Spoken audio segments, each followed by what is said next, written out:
I think we are down to our last question from Isaret. Yeah, special na question. Orianthi. I was just wondering if, like, male guitarists or male members of the band, you also have groupies? Do you have groupies? Groupies? Oh yes, all the time. Barrage or something. Are they girls or boys? Well, they're mostly men, yes. But no, I don't really have groupies, you know. I mean, I have a lot of fans, which I'm very grateful for, and they're very into the music, and you know, that's awesome, you know.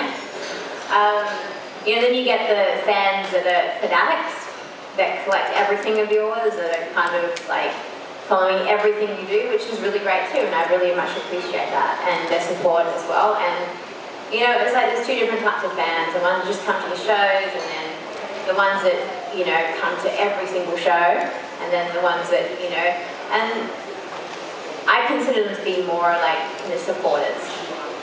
So I'm not, I'm just like, yes, I have plenty of groupies. Thank you.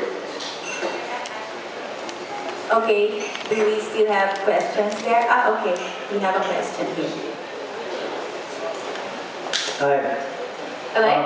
I'm a big I record this. Anyway, I'm a big fan of Michael Jackson, and because of This Is It, I learned about you and I started to research about you and became a big fan just because I'm also a singer-songwriter, so when I started learning about you and your songwriting, I got intrigued. So I wanted to ask you, since I'm a huge Michael Jackson fan, if you have any memories that you want to share, anything that a lot of us fans would like to, you know, would like to learn about, that you experienced on the This Is It experience tour? Yeah, you know, working with Michael was, I mean, as I said, pretty surreal every day, because at the beginning of the process I couldn't tell anybody that I had been, you know, chosen as a guitar player, so I would go in for rehearsals and then go home and pick up dog poop and talk to my friends and do normal things, but I couldn't say anything to anybody, you know. I was playing like, you know, Billie Jean, and MJ was right next to me dancing, so, you know, that happens when you think this is a dream, you know, and it truly felt that way, for sure. And he was one of those people where he just had that presence about him, you know, and he walked into it, and it wasn't arrogance, it wasn't any of that, it was just brilliance, you know, and you felt like you could learn something from him every moment. And, you know, there were a lot of funny moments that happened. I mean, he was like a 5-year-old kid at heart, so he liked to joke around all the time. And I remember at the end of the rehearsal, he had this giant spider that came out that was covered in crystals, and he was in the spider, so he was actually operating the spider. And we were playing, I think it was Thriller, I think that's the song that he was going to come out of the spider. And he couldn't get out of the spider, so he just continued to circle with the spider, and we were waiting for him to come in and start singing. And everyone started laughing, and he was like, everyone kind of stopped, and he was like, can someone help me out? You know, that was hilarious. I mean, that was one of the last sort of memories I had with him. And did he ever say anything to you, give you any advice or anything like that that you keep with yourself for forever? He just said, just project, do what you want to do, don't hold back, and you know, just entertain people, because that's what we're put on this earth for, you know. And I think that's why I chose everybody. You know, and he would say that all the time. They're all chosen to be entertained and give people a good show. And he wanted to put on the greatest show on earth, you know, for sure. I mean, he was set on doing that. So I feel that by him being chosen for some reason, I don't know why, but I felt very, you know, blessed.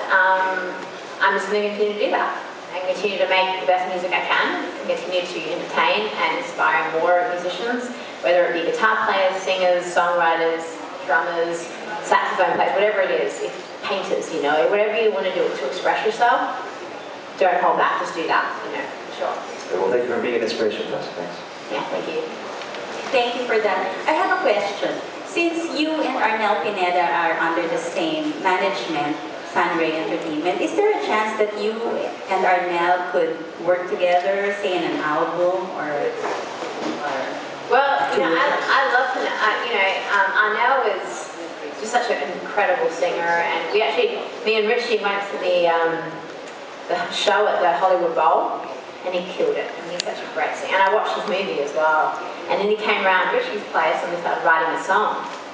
And, you know, we're going to collaborate in the future. I know, you know, hopefully we can come out and when we come back here, me and Richie to play, be our special guest. Oh, that's So, yeah, that would be great. I mean, I think he's amazing talent. So, yeah, incredible range.